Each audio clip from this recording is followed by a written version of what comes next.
बदलते भारत की शान।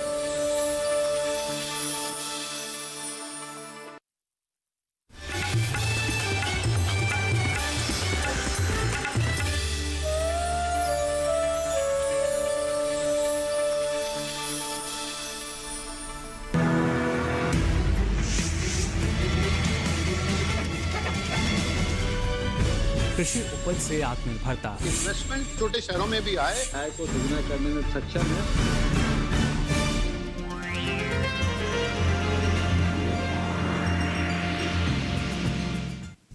नमस्कार, आप देख रहे हैं दूरदर्शन किसान विचार विमर्श में आप सभी का स्वागत है। मैं हूं ज्योत्सना टंडन। पिछले 6 वर्षों में प्रधानमंत्री श्री नरेंद्र मोदी जी के नेतृत्व वाली सरकार ने किसानों के उत्थान और उन्हें आत्मनिर्भर बनाने के लिए काफी सराहनीय कदम उठाए हैं। बहुत सी योजनाएं लागू की हैं। इन्हीं में से एक योजना है प्रधानमंत्री किसान सम्मान निधि योजना। प्रधानमंत्री ने 24 फरवरी 2019 को इस योजना की शुरुआत की थी और आज भारत रत्न स्वर्गीय श्री अटल बिहारी वाजपेयी जी के जन्म दिवस के दिन प्रधानमंत्री किसान सम्मान निधि योजना की 7वीं किस्त किसानों के खातों में ट्रांसफर कर दी गई है। इस योजना ने किसानों को आत्मनिर्भर बनाकर उनके लिए तरक्की की एक नई राह खोल दी है। आज के विचार विमर्श में हम प्रधानमंत्री किसान सम्मान निधि योजना के तमाम पहलुओं पर चर्चा करेंगे। तो किसानों का मान पीएम किसान पर चर्चा के लिए हमारे साथ मौजूद हैं कृषि एवं किसान कल्याण मंत्रालय के निदेशक राकेश कुमार तिवारी जी। नमस्कार। वरिष्ठ पत्रकार संदीप दास जी। नमस्कार। और किसान नेता कृष्णवीर चौधरी जी। नमस्कार। आप सभी का बहुत बहुत स्वागत है हमारे आज के कार्यक्रम में। तो आइए बातचीत का सिलसिला शुरू करने से पहले देखते हैं कि आज इस शुभ अवसर पर प्रधानमंत्री श्री नरेंद्र मोदी जी ने क्या कुछ कहा।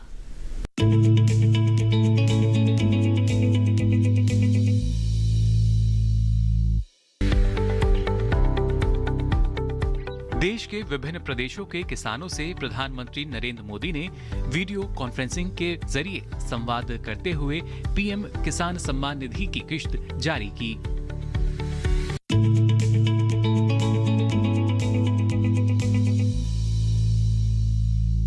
पीएम किसान सम्मान निधि इसका ही एक उत्तम उदाहरण है। आज देश के 9 करोड़ से ज्यादा किसान परिवारों के बैंक खाते में सीधे एक कंप्यूटर की क्लिक से 18,000 करोड़ रुपए से भी ज्यादा रकम उनके किसानों के बैंक के खाते में जमा हो गए हैं। जब से ये योजना शुरू हुई है तब से 1,10,000 करोड़ रुपए से ज्यादा 1,10,000 करोड़ रुपए से ज्यादा किसानों के खाते में पहुंच चुके हैं। और यही तो गुड गवर्नेंस है। यही तो गुड गवर्नेंस टेक्नोलॉजी के द्वारा उपयोग किया गया है। 18,000 करोड़ से ज्यादा रुपए पल भर में, कुछ ही पल में सीधे किसानों के बैंक खातों में जमा हो गए हैं। कोई कमीशन नहीं, कोई कट नहीं, कोई हेराफेरी नहीं। टेक्नोलॉजी का इस्तेमाल करते हुए पीएम किसान सम्मान योजना में ये सुनिश्चित किया गया है कि लीकेज न हो। राज्य सरकारों के माध्यम से किसानों का ऑनलाइन रजिस्ट्रेशन होने के बाद उनके आधार नंबर और बैंक खातों का वेरिफिकेशन होने के बाद इस व्यवस्था का निर्माण हुआ है।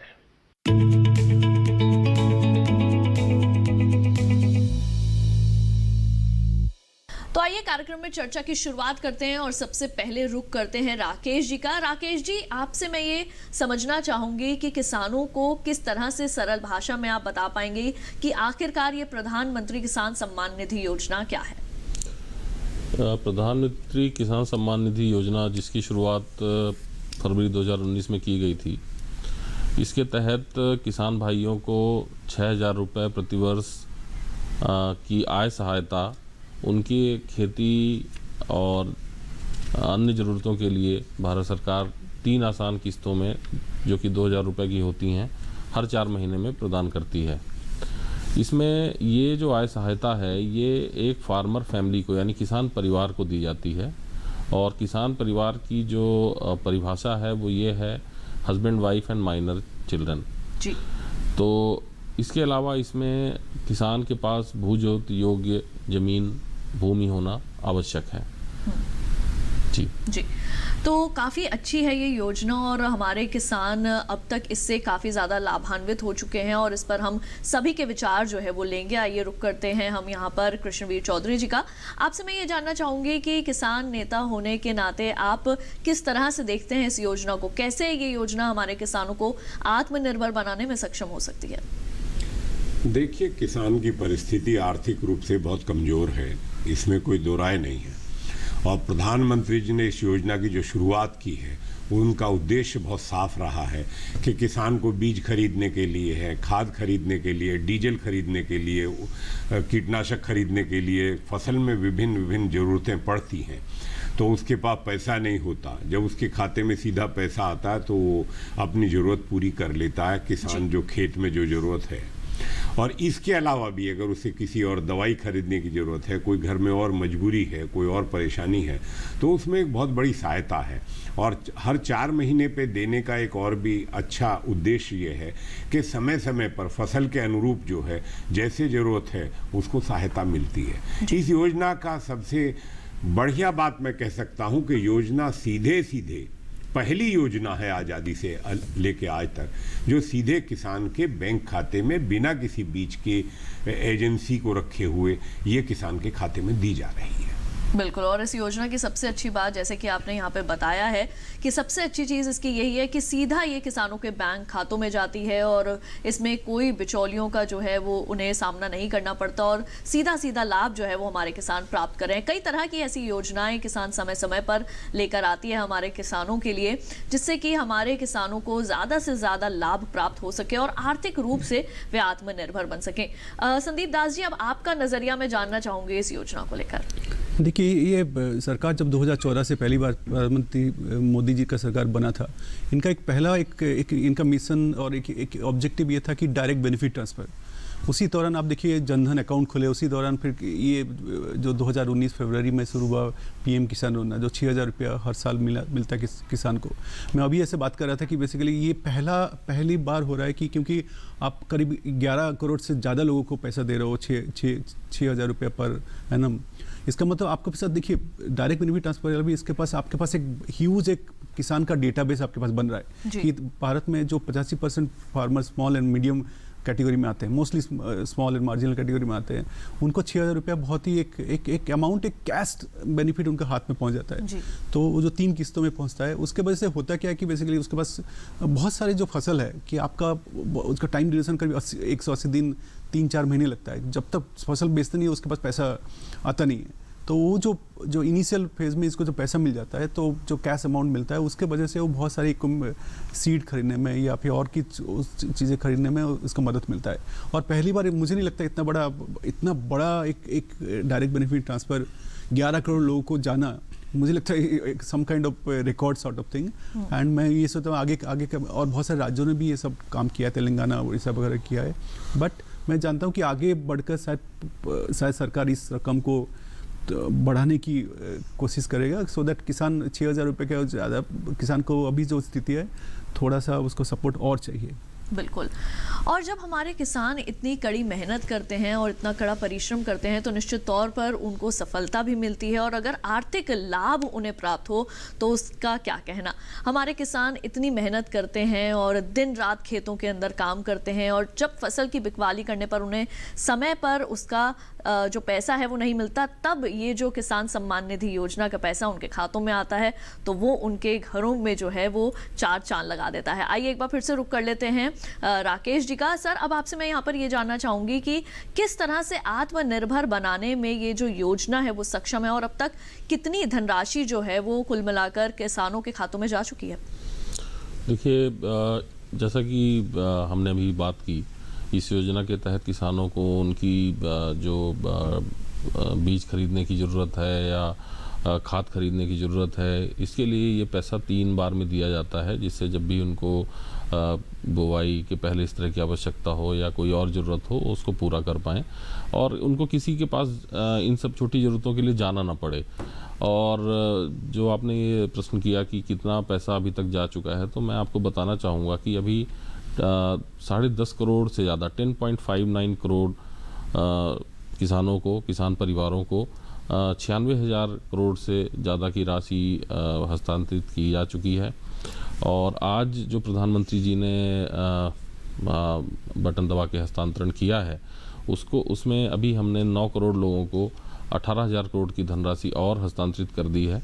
तो ये 96,000 करोड़ में 18,000 करोड़ रुपए और जुड़ गए हैं। बिल्कुल, तो 7वीं किस्त जो है वो आज किसानों के खातों में पहुंच चुकी है और कहीं ना कहीं उनको एक संतुष्टि भी यहाँ पर जो है वो मिली होगी, क्योंकि अब तक 6 किस्तें गई हैं, 7वीं किस्त पाकर भी वो बेहद खुश हुए होंगे। कृष्ण चौधरी जी, आप किसानों के बीच रहते हैं, आप उनके नेता हैं, तो ऐसे में आपका क्या इसके अंदर कहना है? किसानों को किस तरह की खुशी मिलती है जब उनके खातों में ये किस्त आती है? तो देखिए, इस देश की अगर विभिन्न प्रदेशों की परिस्थितियों को जब मुझे देखने को मिलता है तो उस गरीब किसान को एक ऐसी उम्मीद जगी सरकार से, जो कल भटकता था गांव में और दूसरे लोगों से, आड़तियों से, साहूकारों से पैसा लेने जाता था तो उसका शोषण होता था। आज वो गरीब किसान उस शोषण से सबसे पहले सरकार के इस मदद से उसका शोषण से बचा है। हमने तो उस समय योजना की शुरुआत से पहले जब हम लोगों से बैठक में बात की गई थी, हमने सुझाव रखा था, जैसा दास कह रहे हैं, कि इसे 10,000 रुपये से योजना कम से कम शुरू की जाए। लेकिन आर्थिक परिस्थितियों को देखते हुए सरकार ने एक बड़ी अच्छी शुरुआत की। हमने तब भी कहा था और आज भी हम कहते हैं कि पहली योजना है इस देश के गरीब किसान को, जो उसके दिल को सीधे सीधे लगता है कि सरकार मेरे लिए है।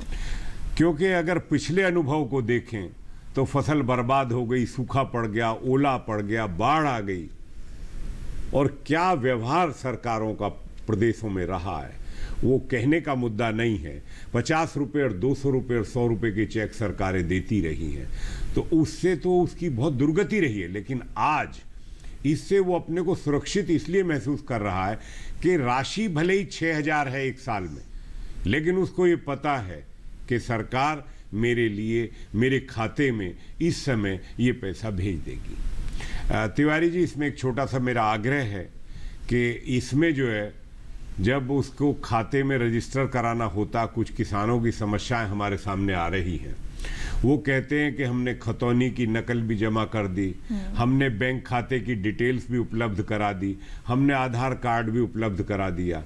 अब उसमें होता क्या है कि खतौनी में नाम हिंदी में होता है, आधार कार्ड में हिंदी और इंग्लिश में होता है, बैंक में इंग्लिश में होता है। तो अगर छोटा सा भी कहीं एक शब्द, चाहे सरनेम में हो या नाम में हो, मेन में हो, अगर जरा भी कोई कमी रह जाती है तो वो परेशानियां किसानों के सामने आ रही हैं, और प्रयास यही है कि उसमें जल्द से जल्द सुधार किया जाए। लेकिन हमारी जो लोएस्ट लेवल है वो पटवारी है। अभी उस लेवल पर जो है थोड़ा सा टाइट होने की जरूरत है सरकार को। मेरा ये सुझाव इसलिए है कि अगर छोटी मोटी कोई बात है तो ये पटवारी का दायित्व हम तय करें। तहसीलदार के नेतृत्व में वो काम करता है, जिला मजिस्ट्रेट के अंडर में सारा जिले का प्रशासन है। तो ये बहुत छोटी सी बात है। गरीब किसान कहाँ तो आधार कार्ड को लेके जाए, कहाँ बैंक की किताब को लेके जाए, कहाँ खतौनी को लेके जाए, तो इन तीनों को क्लब करके पैसा मिलता है। तो छोटी छोटी बातें हैं, कई जगह होता है। अभी किनौनी में किसान पंचायत की थी, कृषि मंत्री जी हमारे साथ थे, अभी इसी में 18 तारीख को की थी, वहाँ कई लोगों की ये परेशानी सामने आई थी। तो इसमें मेरा सुझाव है कि कृषि मंत्रालय जो है थोड़ा सा कोई ऐसे रास्ते पे चले कि किसानों को उन समस्याओं का समाधान करें, और तत्काल समाधान करने के लिए हम प्रयत्नशील रहें। बिल्कुल। तिवारी जी, आप इसके बारे में क्या कहना चाहेंगे? और साथ ही मेरा भी आपसे एक सवाल यहाँ पर जोड़ना चाहूँगी कि जब इस तरीके की योजनाएं जब सरकार बनाती है तो कौन कौन सी ऐसी मुख्य बातें हैं जिनको ध्यान में रखकर इस तरह की योजनाएं जो है वो किसानों के लिए लागू की जाती हैं? क्योंकि यहाँ जो चौधरी जी ने बात कही है कि किसानों को कई तरह की जो है वो दिक्कतों का सामना करना पड़ता है, और हम भी जब गाँव में किसानों से रूबरू होते हैं तब वे भी यही बात जो है वो हमारे समक्ष रखते हैं कि हम बैंक में गए हैं लेकिन फिर भी जो है वो हमें उसका पैसा नहीं मिल पा रहा है, कोई ना कोई खामी जो है वो कहीं ना कहीं बता दी जाती है। तो अगर आप इसे और सरलता पूर्वक और विस्तार से अगर समझाएंगे तो हमारे किसान जो इस वक्त घर बैठे ये कार्यक्रम देख रहे हैं उन्हें ज़्यादा इस योजना के बारे में पता चलेगा। देखिए, जब सरकार कोई भी नीति बनाती है तो उसका एक अध्ययन करती है और कोशिश रहती है कि जिन लोगों को वो आय सहायता मिलनी चाहिए उन्हीं को आय सहायता पहुंचे। तो इसीलिए जैसा कि अभी हम चर्चा कर चुके हैं कि ये एक अनोखी डायरेक्ट बेनिफिट ट्रांसफ़र स्कीम इसीलिए बनाई गई जिससे सीधा पैसा किसानों के पास पहुंचे। अब इसमें जो किसानों को वेरिफिकेशन करने का जो उत्तरदायित्व है वो राज्य सरकारों के पास है। किसान भाई राज्य सरकारों के पास, जैसे कि अभी चौधरी जी ने कहा, पटवारी के पास जाते हैं, पटवारी उनका डेटा वगैरह चेक करके, उनका खतौनी चेक करके और उनकी एलिजिबिलिटी चेक करके उनका नाम हमारे पास भेजते हैं। तो हमारे पास बहुत सारी ऐसी शिकायतें आ रही थी या लोगों में ये ग्रीवेंस था कि हम रजिस्ट्रेशन नहीं कर पा रहे हैं। तो उसके बाद हमने इसीलिए फार्मर्स कॉर्नर में एक हमारा जो पीएम किसान का पोर्टल है उसमें एक फार्मर्स कॉर्नर के में हमने ऑनलाइन रजिस्ट्रेशन की एक इसीलिए सुविधा प्रदान की। उसको हम रेगुलर मॉनिटर करते हैं और उसमें जो भी किसान भाई अपने डिटेल डाल के अपना रजिस्ट्रेशन करते हैं उसमें या तो वो खुद रजिस्ट्रेशन कर सकते हैं अगर वो उसमें कंफर्टेबल हैं, या वो कॉमन सर्विस सेंटर में जो जा सकते हैं नियरेस्ट, और वहाँ पे उनसे 15 रुपये लेके वो पूरी डिटेल उनकी भर के और सबमिट कर देते हैं। उसमें उनको अपना खाता खतौनी का नंबर, मोबाइल नंबर और अन्य जानकारी, आधार नंबर देना रहता है और वो जानकारी फिर राज्य सरकारों के पास जाती है। कई बार वहाँ पे थोड़ा विलम्ब हो जाता है क्योंकि बहुत सारे एप्लीकेशंस आते हैं। हम लोग उसको रेगुलर मॉनिटर करते रहते हैं, उनके साथ लगातार हम चर्चाएं करते हैं कि आपकी इतनी एप्लीकेशंस आई हैं, आपने इतनी की हैं, इतनी बची हुई हैं जी। इसको तो हम लगातार, अब इसमें जो एक बात अभी चौधरी जी ने कही कि अगर थोड़ा मिसमैच हो जाता है तो रिजेक्ट हो जाता है। चूँकि पैसा अकाउंट में जाना है तो हमें ये ज़रूरी होता है कि हम ये वेरीफाई करें कि अकाउंट नंबर सही है, उसी व्यक्ति का है, और चूँकि हमें ये भी देखना रहता है कि सही व्यक्ति को पैसा मिले, इसीलिए हम आधार में जो उसका डिटेल है वो हम UIDAI से वेरीफाई करते हैं। उसका जो आधार है वो डेमो ऑथेंटिकेट कराते हैं, यानी उसका आधार नंबर, उसका नाम जो आधार में लिखा है वही होना चाहिए। बाकी उसके अलावा किसी और चीज़ से ऐसा मामूली त्रुटियों का रिजेक्शन नहीं होता। पर जब भी ऐसी कोई जानकारी हमारे संज्ञान में आती है तो हम उसको राज्य सरकारों के साथ उठाते हैं और उनसे यही अनुरोध करते हैं कि इस तरह की समस्याएं किसान भाइयों को ना हो, और जिससे जो सरकार की मंशा है, जिस मंशा से सरकार ने किसान भाइयों के हित के लिए ये योजना शुरू की है, उसमें किसी तरह का व्यवधान उत्पन्न ना हो। और किस तरह की जो बातें हैं उनको ध्यान में रखा जाता है जब इस तरीके की योजनाएं जब सरकार बनाती है किसानों के लिए? देखिए, इसकी पूरी स्टडी होती है, जैसा कि हमारे दास जी ने भी बताया कि हमारे यहाँ ये योजना तो खैर सभी किसान भाइयों के लिए, इसमें किसी भी तरह की मतलब स्मॉल एंड मार्जिनल हो, चाहे उनके पास ज़्यादा ज़मीन हो, इससे कोई फ़र्क नहीं पड़ता। लेकिन ज़्यादातर हमारे यहाँ किसान स्मॉल एंड मार्जिनल हैं, उनकी क्या डेली नीड्स हैं, किस तरह से उनको समस्याएं आती हैं, और चूँकि हमारे यहाँ जो पूरी कृषि की इकोनॉमी है वो ज़्यादातर वर्षा पे निर्भर है, बहुत सारी अनिश्चितताएं उस पर रहती हैं। तो इसको देखते हुए ये देखा जाता है कि हमारे यहाँ कितने किसान हैं और हम उनको क्या सहायता दे सकते हैं जिससे उनको जो उनकी जो रोज़मर्रा की समस्याएं हैं किसानी संबंधित, उसमें समस्या ना आए। इस तरह से पूरी एक इसमें अध्ययन होता है और उसके बाद ही इस तरह की नीति बनाई जाती है जिससे किसानों को या जिसको भी ये लाभ पहुंचाना है उसको पूरी तरह मिले और ज़्यादा से ज़्यादा लोग इसमें लाभ प्राप्त कर पाएं। दास जी, पत्रकार होने के नाते आप इस योजना को किस तरह से तोलते हैं?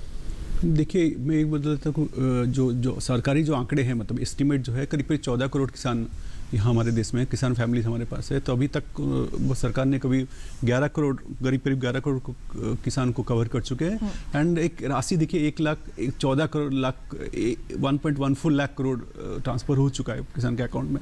बट इसके अलावा भी प्रोग्राम का और एक चीज़ है कि जो सरकार का जो किसान क्रेडिट कार्ड स्कीम है, तो उन्होंने भी इसके साथ इसको लिंक किया है पीएम किसान के साथ। तो बहुत सारे लोग जो पीएम किसान का बेनिफिशियरी है, उनके पास किसान क्रेडिट कार्ड नहीं था, तो उसके चक्कर में वो जो सिंक्रोनाइज होने के बाद फिर उनको भी एक फ़ायदा वो होने लगा है। और ये जो सबसे बड़ा एडवांटेज है ये कैश ट्रांसफ़र की वजह से, मैं पहले ही बताता कि इसका जो डेटाबेस है वो जैसे सरकार का ये पहले से ही ये रहा कि जितना बेनिफिट है डायरेक्टली उसको ट्रांसफ़र किया जाए बिना कोई बिचौलिया का। तो उसमें ये बहुत हेल्प करता है, क्योंकि आपके पास अगर डेटाबेस इवॉल्विंग है, जैसे अभी इन्होंने बोला 9 करोड़ है, तो और 2-3 करोड़ शायद अगले 1-2 साल में वो डेटा आ जाएंगे। उसके वजह से आपके पास एक सॉलिड जो पॉलिसी मेकिंग में बहुत हेल्प करेगा ये डेटाबेस। और कोई भी और भी प्रोग्राम आपको अगर इसको 6,000 को 10,000 करना है तो बहुत आसान पड़ेगा। बैंक का प्रॉब्लम है, ट्रांसफ़र प्रॉब्लम है, वो थोड़ा सा, क्योंकि इतने बड़े आकार में 900 मिलियन अगर इंग्लिश में बोला जाए तो वो एक बहुत बड़ा लोगों का था। तो बैंक, हमारा बैंकिंग का जो कंसेंट है उसका अंदर ये हो रहा है, तो ये बहुत बड़ा अचीवमेंट है। और मैं हमेशा से कहा हूँ कि डायरेक्ट बेनिफिट ट्रांसफर जो भी है, जो बेनिफिट जिसको पहुँचना चाहिए, वो नरेगा को वर्कर्स क्यों ना हो, फार्मर्स को क्यों ना हो, डायरेक्टली अगर ट्रांसफ़र किया जाए तो वो बहुत ही सफल होता है। क्योंकि कैश चाहिए होता है, किसान को हमेशा कैश चाहिए होता है। और स्पेशली जो crop like cereals and pulses and oil seed, क्योंकि वो बेचने के बाद ही उसको मिलेगा। वो मिल्क नहीं है कि 15 दिन में आपको पेमेंट मिल गया या फिर महीने मिल गया, समय लगता है। तो इसमें जो कैश होता है उसको बहुत एडवांटेज होता है। और मैं मानता हूँ कि सरकार शायद आगे जाकर सोचेगी कि और भी इस अमाउंट को बढ़ाया जाए और भी किसान इसके साथ जोड़ा जाए, क्योंकि 9 करोड़ है, अभी शायद और 2-3 करोड़ इसमें ऐड होंगे। क्योंकि अगर आंकड़ा देखा जाए करीब 85% स्मॉल मार्जिनल फार्मर्स है और कुछ लोग एग्जेम्प्टेड है इस पॉलिसी के अंडर में। तो करीब मुझे लगता है 10 या 11 करोड़ में शायद वो होगा मैक्सिमम उन लोगों को मिलेगा। वो को भी देखिए 11 करोड़ अगर लोगों को मिलेगा तो इतना बड़ा एक सेक्शन ऑफ द सोसाइटी है, और पर्टिकुलरली फार्मर्स है। तो इनको कैश अगर मिलता है तो सरकार शायद आगे जाकर दूसरे जो स्कीम्स है उसको भी शायद इसको मर्ज कर सकते हैं कि उसको डायरेक्टली पैसा दिया जाए। जी बिल्कुल। और इसी के साथ कार्यक्रम में वक्त हो चला है एक छोटे से ब्रेक का, लेकिन ब्रेक पर जाने से पहले आपको दिखाते हैं कि कृषि मंत्री श्री नरेंद्र सिंह तोमर जी ने अपने क्या विचार व्यक्त किए हैं इस योजना को लेकर।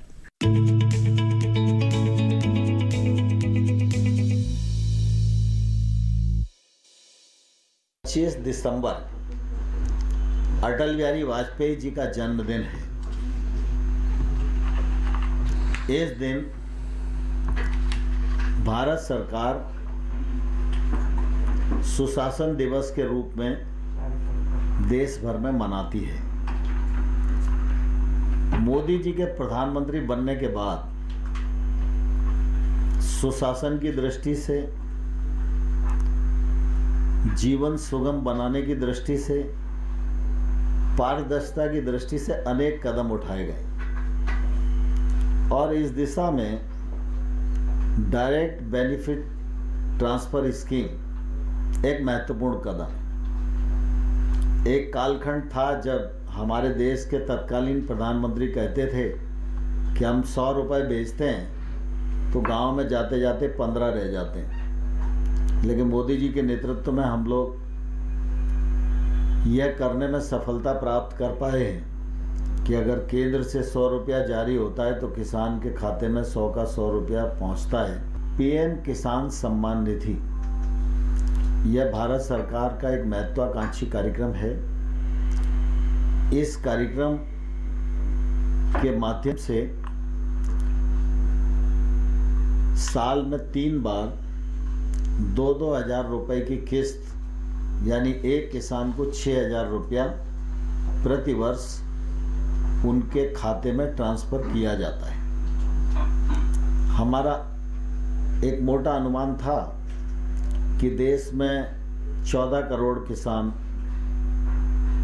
हो सकते हैं जो इस योजना में पात्र होंगे, लेकिन अभी तक 11 करोड़ 4 लाख किसानों का पंजीयन हमारे यहाँ हुआ है। अभी तक 10 करोड़ 59 लाख 59 lakhs इतने किसानों को 96,000 करोड़ रुपया उनके खाते में ट्रांसफर किया जा चुका है। इस योजना के अंतर्गत एक साल में 75,000 करोड़ रुपए का बजट प्रावधान है।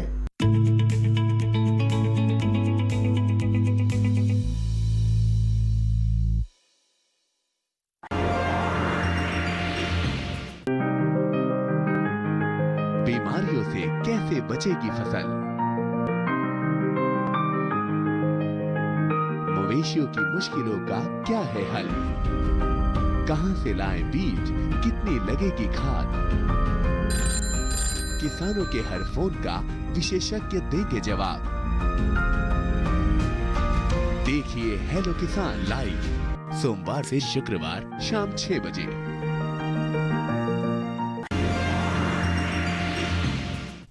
ब्रेक के बाद एक बार फिर आप सभी का स्वागत है हमारे कार्यक्रम विचार विमर्श में। और आज हम प्रधानमंत्री किसान सम्मान निधि योजना के ऊपर जो है वो चर्चा कर रहे हैं। किस तरह की है ये योजना और कैसे इससे किसान लाभ प्राप्त कर रहे हैं, इसके बारे में जानेंगे। लेकिन आइए पहले इसे समझते हैं विस्तार से इस रिपोर्ट के जरिए।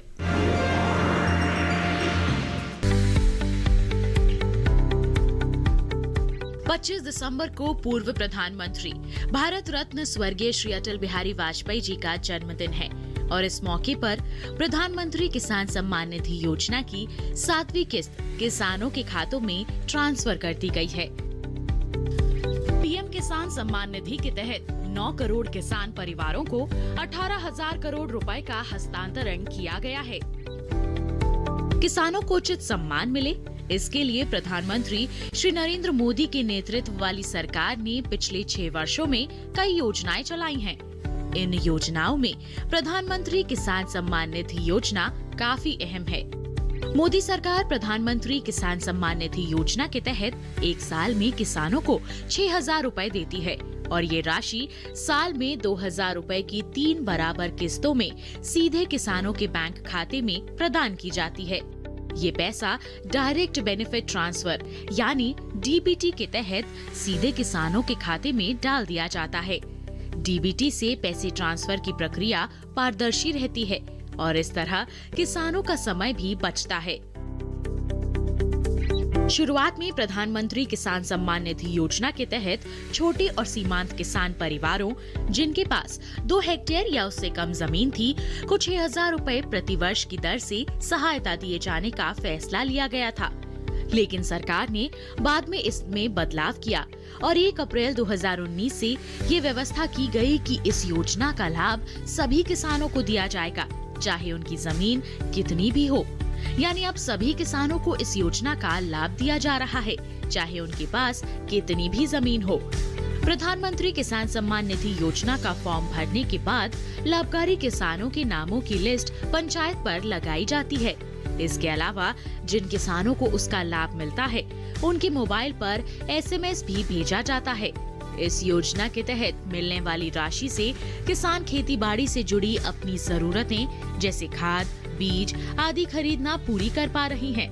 प्रधानमंत्री किसान सम्मान निधि योजना केंद्र सरकार की स्कीम है। इसका ऐलान 1 फरवरी 2019 को आए बजट में किया गया था। हालांकि ये योजना 1 दिसंबर 2018 से पूरे देश में लागू हो चुकी थी।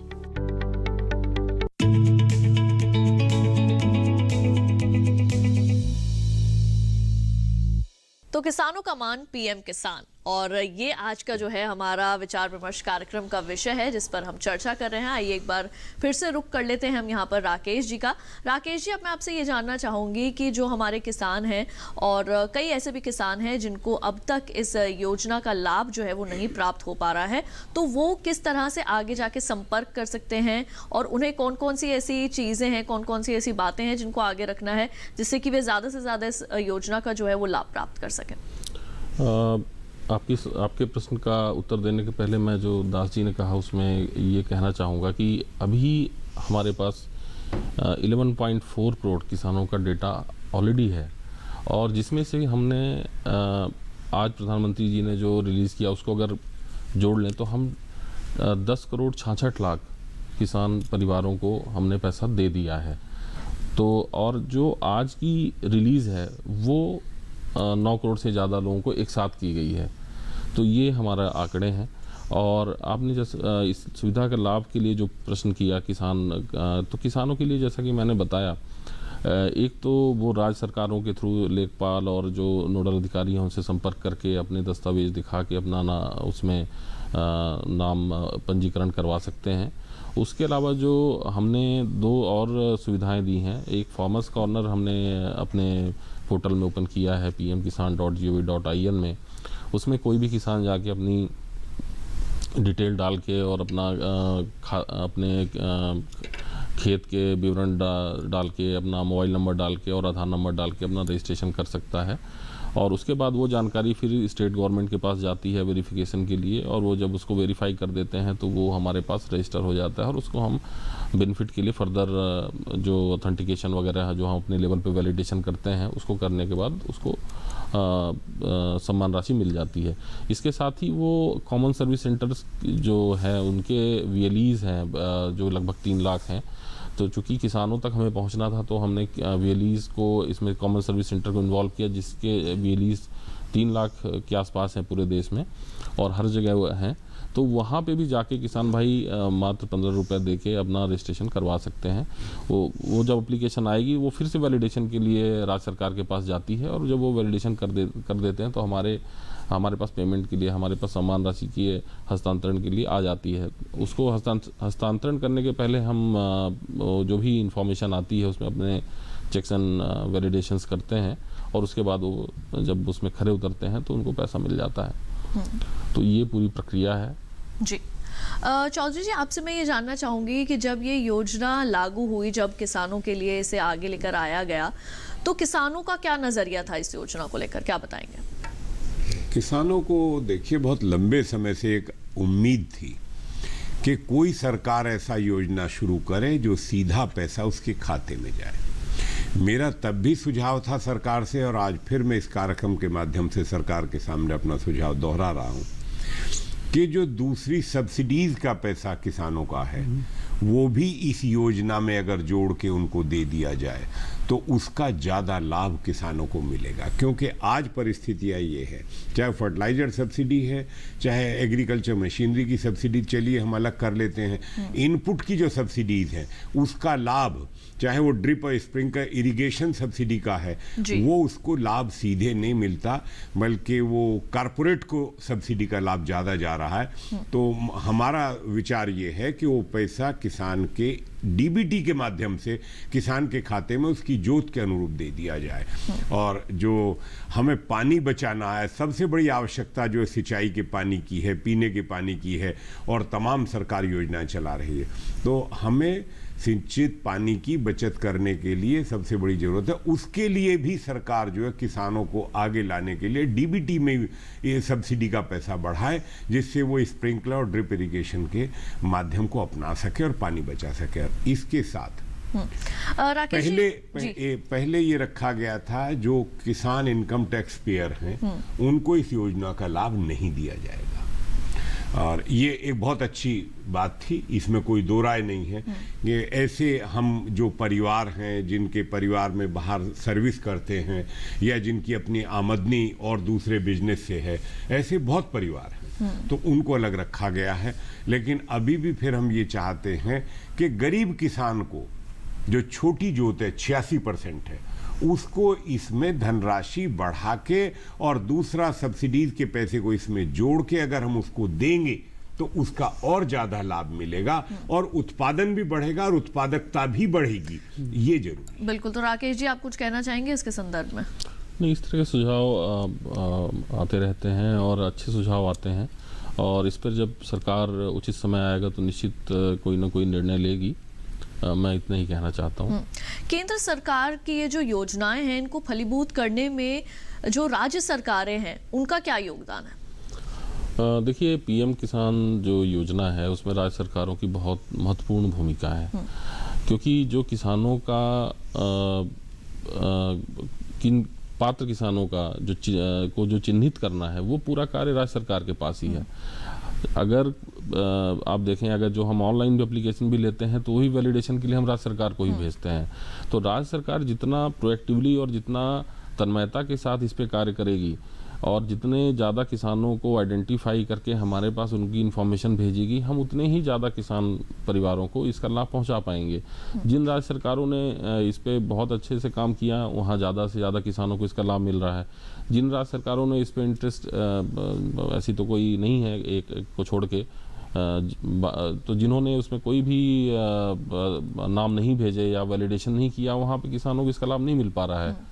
तो ये किसानों के लिए उतनी ही लाभकर होगी जितना राज्य सरकार इसमें मदद करे, क्योंकि जो प्रमुख कार्य है, और ये खास तौर से न केवल चिन्हित करना, अगर उनका इन्फॉर्मेशन हमारे पास आता है और कल किसी भी रीज़न से उनके अकाउंट नंबर जो आया हमारे पास या आधार में जो हमारे पास नाम आया और उसमें आधार में जो नाम है उससे अगर किसी प्रकार का मिसमैच है, तो इस तरह के करेक्शंस भी राज्य सरकार ही करती है।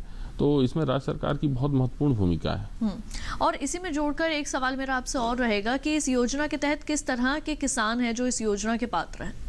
देखिए, इसमें हर किसान इस योजना के पात्र हैं। उसमें कुछ एक्सक्लूजन क्राइटेरिया है।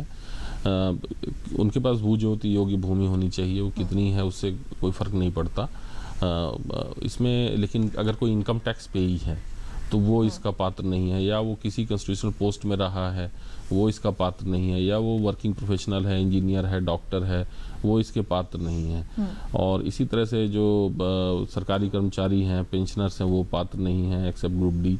तो ये कुछ इसमें एक्सक्लूजन क्राइटेरिया है। इसके अलावा सभी इसके पात्र हैं। इसके अलावा सभी इसके पात्र हैं, बिल्कुल। दास जी, आपका क्या कहना है इस योजना के अंदर और क्या चीज़ें हैं और क्या खासियत हैं जो हैं, और क्या कुछ बातें हैं जो सरकार को इसमें जोड़नी चाहिए? कि जो पर्टिकुलरली फर्टिलाइजर सब्सिडी है, फर्टिलाइजर सब्सिडी को डायरेक्टली देता है, उसमें होगा क्या कि इसका दो तरह की बेनिफिट होता है। अभी क्या होता है, क्योंकि अब डिस्प्रोपोर्शनेट जो यूरिया का प्राइस लेकर, क्योंकि डिस्प्रोपोर्शनेट यूज़ अभी यूरिया होता है, अगर डायरेक्टली उसको सब्सिडी दिया जाए, डायरेक्टली जो उनका सब्सिडी अमाउंट दिया जाए वो डायरेक्टली खरीद सकता है। सरकार ने कुछ पहल तो किया है अबाउट जो कौन खरीद सकता है यूरिया, उसको लेकर थोड़ा सा डीबीटी तो नहीं बोलूँगा, थोड़ा सा ऑथेंटिकेशन किया कि कौन किसान खरीद सकता है फर्टिलाइजर सब्सिडी। तो वो सब्सिडी भी डायरेक्टली करीब 70,000 करोड़ रुपया हर साल जाता है फर्टिलाइजर सब्सिडी में। क्योंकि मुझे लगता है कोई ऐसा कोई इंडस्ट्री है इंडिया में ऐसा मॉडल में काम करता है जो कि फर्टिलाइजर इंडस्ट्री काम करता है। तो डायरेक्टली अगर किसान को देगा उसको फर्टिलाइजर इंडस्ट्री, मुझे लगता है लॉन्ग रन में फर्टिलाइजर इंडस्ट्री भी बेनिफिटेड होगी और किसान भी वो अपने हिसाब से खरीद सकता है क्या चाहिए उसका, जो नाइट्रोजन फॉस्फोरस जो चाहिए खरीदने की जरूरत है। और भी कई तरह की योजना है किसान को सपोर्ट करने के लिए। सारा डीबीटी होना चाहिए क्योंकि एंड ऑफ द डे किसान को कैश चाहिए और आपको जितना ज़्यादा आप सरकारी जो क्या बोलते हैं बिचौलिया तो नहीं बोलेंगे, जो इंटरमीडिएट्स होते हैं, तो वहाँ पहुँचते पहुँचते इतना ब्यूरोक्रेसी, इतना डिले हो, तो मैक्सिमम जो सरकार का मकसद रहा है वो नरेगा का वेस्ट पेमेंट हो या फिर आपका जो आप देखे कोविड के टाइम में जो 500 रुपये दिए गए थे जनधन अकाउंट में, वो तो डायरेक्ट बेनिफिट ट्रांसफर होने से जो कैश पहुंचेगा किसान कैश को यूज़ कर सकता है। क्योंकि वही मैं पहले से फिर रिपीट करना चाहता हूँ कि उसको जब तक वो बेचता नहीं है कोई फसल को, उसको कुछ पैसा नहीं मिलने वाला, तो अपने पैसे लगाता है या लोन लेता है। इन्होंने जैसे किया है, जो किसान क्रेडिट कार्ड को इन्होंने लिंक किया, तो वो एक बड़ा सराहनीय क्रम में 3 लाख रुपये उनको मिलेगा। बट मैं अभी भी बोलता हूँ कि सारा अगर सरकार को प्रयास चल रहा है, क्योंकि ये इतना ईजी नहीं है फर्टिलाइजर करना, क्योंकि बहुत सारे इसमें प्लेयर्स होते हैं, तो सारे जो बेनिफिट्स जो मेंट है उसको अगर डायरेक्टली ट्रांसफर किया जाए, सीधा पैसा दो, जिसको बेनिफिट दो, वो फार्मर्स वो अपना डिसाइड करेगा क्या करना नहीं करना है। जैसे ड्रिप इरिगेशन का सब्सिडी वो डायरेक्टली उसको पहुंचना चाहिए, क्योंकि वो जितना वो किसानी करेगा ना, ये सरकारी जो एडमिनिस्ट्रेटिव उसमें फंसा रहेगा। बट अभी बहुत सारे स्मूदन हो गया, इतना लोगों को पहुंच रहा है, करोड़ों रुपये से 11 करोड़ किसान को पहुंच रहा है। तो इससे मैं बोलता हूँ एक रिकॉर्ड है ये वर्ल्ड में मुझे नहीं लगता इतना बड़ा कोई फंडस होता है। बट अभी भी वो लास्ट मतलब तो किसान को और भी उसको सब्सिडी मिलना चाहिए, क्योंकि वर्ल्ड वाइड सब्सिडी किसान को दिया जाता है। तो 6,000 एक शुरुआत है, अभी 2019 फरवरी में शुरू हुआ है, तो करीब 2 साल होने वाला है इस प्रोग्राम को। तो मुझे लगता है सरकार इसके बारे में सोचेगी जी जरूर। बिल्कुल। राकेश जी, योजनाओं का प्रचार प्रसार बेहद ही महत्वपूर्ण जो है वो माना जाता है। कई हमारे किसान हैं जो कहते हैं कि हमें इस योजना के बारे में कोई जानकारी नहीं है, हम कुछ नहीं जानते। लेकिन किस तरह से योजनाओं का प्रचार प्रसार किया जाए जिससे से ज़्यादा जो हमारे किसान हैं उनको मालूम चले कि हमारी सरकार उनके हितों के लिए क्या काम कर रही है? देखिए, मैं इस बात को लेकर आश्वस्त हूँ कि इस योजना के बारे में तो ज़्यादातर किसान भाइयों को पता है, क्योंकि इसी कारण से हमने जो CSC को इन्वॉल्व किया, और क्योंकि उनके VLEs हर गांव खेड़े में हैं और 3 लाख VLEs हैं। उसके अलावा हम स्टेट गवर्नमेंट्स को बार बार जो उनके साथ बातचीत करते हैं, उनके साथ VC के थ्रू संवाद स्थापित करते हैं, तो उनको हमने कई बार इंस्ट्रक्शन भी दी हैं कि आप इसके बारे में प्रचारित करिए। हम किसान भाइयों को SMS भेजते रहते हैं अपनी तरफ से, और तरह तरह के प्रचार प्रसार माध्यमों का उपयोग करते हुए इसके बारे में बताते रहते हैं। तो इस योजना के बारे में हमने पूरी कोशिश की है कि स्टेट गवर्नमेंट को इन्वॉल्व करके, जो हमारे पास किसान भाइयों के मोबाइल नंबर हैं उनमें मैसेज भेज के, या और भी जो तरीके हैं इलेक्ट्रॉनिक मीडिया या प्रिंट मीडिया, उसके माध्यम से इसकी जानकारी उन तक पहुंचती रहे। बिल्कुल, और कार्यक्रम में हम चर्चा को भी आगे जरूर जारी रखेंगे, लेकिन फिलहाल वक्त हो चला है एक और छोटे से ब्रेक का। जल्द लौटेंगे वापस, आप कहीं मत जाइए, देखते रहिए दूरदर्शन किसान।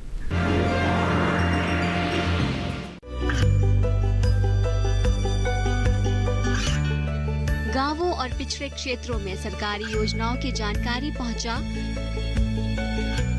देश में कौशल और क्षमता विकास कर ग्रामीणों को सामाजिक बदलाव और विकास से जोड़ने की दूरदर्शन किसान की पहल चौपाल चर्चा देखें सोमवार से शुक्रवार सुबह 9 बजे। ब्रेक के बाद एक बार फिर आप सभी का स्वागत है हमारे कार्यक्रम विचार विमर्श में, और आज हम प्रधानमंत्री किसान सम्मान निधि योजना के बारे में जो है वो चर्चा कर रहे हैं, और चर्चा को आगे जरूर बढ़ाएंगे। लेकिन आइए पहले जान लेते हैं कि क्या है इस योजना को लेकर किसानों का नजरिया, किस तरह से वो लाभान्वित हो रहे हैं, क्या कुछ कहा है उन लोगों ने, आइए देखते हैं।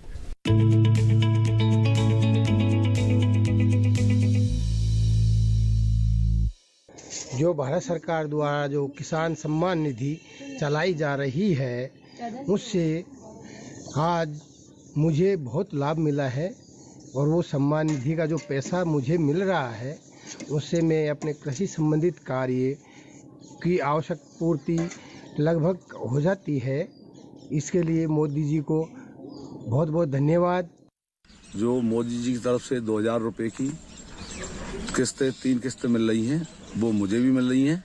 उनसे मेरे लिए काफ़ी, जैसे खाद है, बीज है, दवा है, उनमें सहायता मिल रही है। इस योजना के लिए मोदी जी को बार बार धन्यवाद करते हैं। प्रधानमंत्री जी की किसान सम्मान निधि के तहत 6000 रुपये सालाना जो सहायता मिलती है, उससे काफ़ी सहूलियत होती है।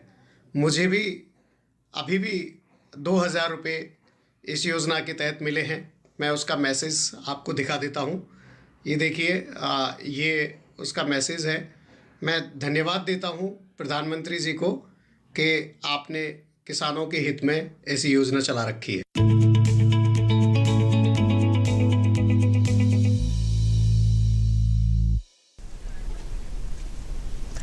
तो अभी आपने किसानों के विचार भी जाने, और जैसे कि राकेश जी आपने यहाँ पर बताया भी था कि आप लोग जो है वो SMS भेजकर जो है वो हमारे किसानों को बताते हैं योजनाओं के बारे में, और कई हमारे किसान हैं जो यहाँ दिखा भी रहे हैं कि किस तरह के SMS जो है वो उनको मिलते हैं और कैसे प्रचार प्रसार जो है वो किया जा रहा है प्रधानमंत्री किसान सम्मान निधि योजना का।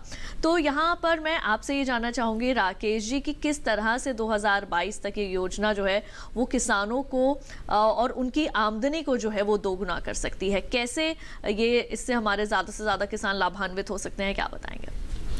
देखिए, जो मैं अभी बात कह चुका उसी में और जोड़ना चाहता हूं कि हम अभी 10 करोड़ 66 लाख किसान परिवारों को अब तक सहायता प्रदान कर चुके हैं, और 2 करोड़ से ज़्यादा की एप्लीकेशन हमारे पास ऑनलाइन आ चुकी हैं, जिसमें से बहुत सारी अप्रूव हो चुकी हैं। उसमें स्टेट्स ने काफ़ी अच्छा काम किया है।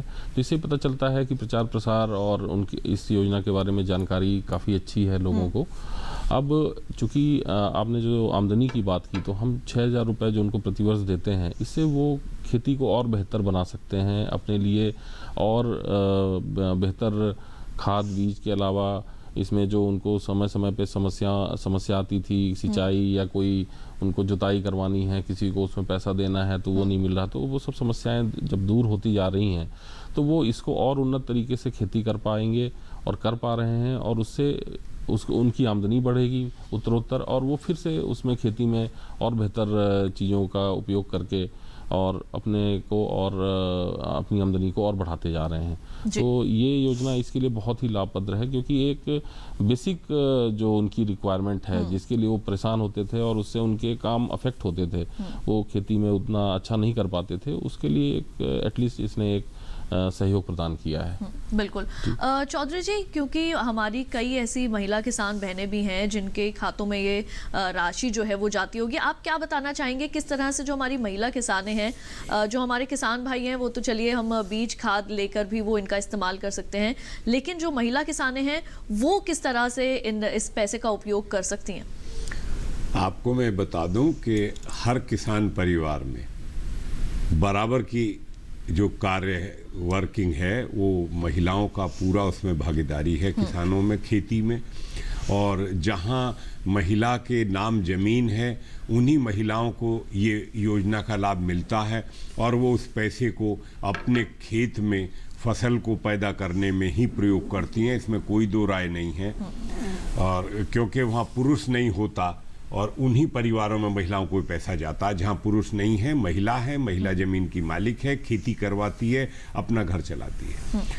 देखिए, मैं ये कह सकता हूँ कि इस योजना से जो कृषि में गरीब आदमी को समस्याएं आए दिन थी कि टाइम पे खाद नहीं डाला, टाइम पे दवाई नहीं छिड़क सका फसल बचाने को, टाइम पे डीजल नहीं था पंपिंग सेट चलाने को, तो उससे जो उत्पादन में नुकसान में रहता था किसान, समय पर सारे ऑपरेशन जो कृषि के हैं सारे समय के अनुरूप वो हर चीज़ वो मुहैया अपनी खेती में कर लेता है, तो उस वजह से उसके उत्पादकता में सुधार हुआ है।